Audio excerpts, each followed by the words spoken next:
Hi guys! Good evening! So, for today's video is magpapadinner ako. Every night is nagpapadinner ako guys.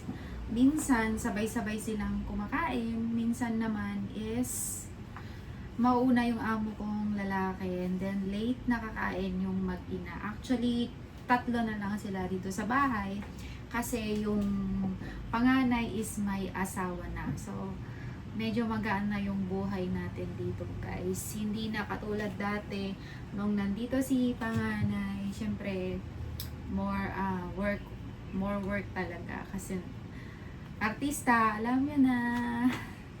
So, ayan na nga, simple na lang po yung mga kinakain nila dito sa bahay. Kasi si Bunso is nagda-diet siya. Same with din sa amo kong lalaki, kailangan niyang mag-healthy living. At ang amo kong babae talaga is nag-healthy living siya. And same with me, nag-healthy living na rin kasi nga malapit na tayo mag-40s. Yan lang guys yung vlog natin for today.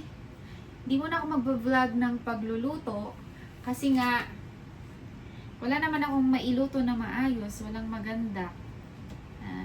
Boiled egg, kinisang gulay, mga ganun lang kasi yung kinakain nila guys.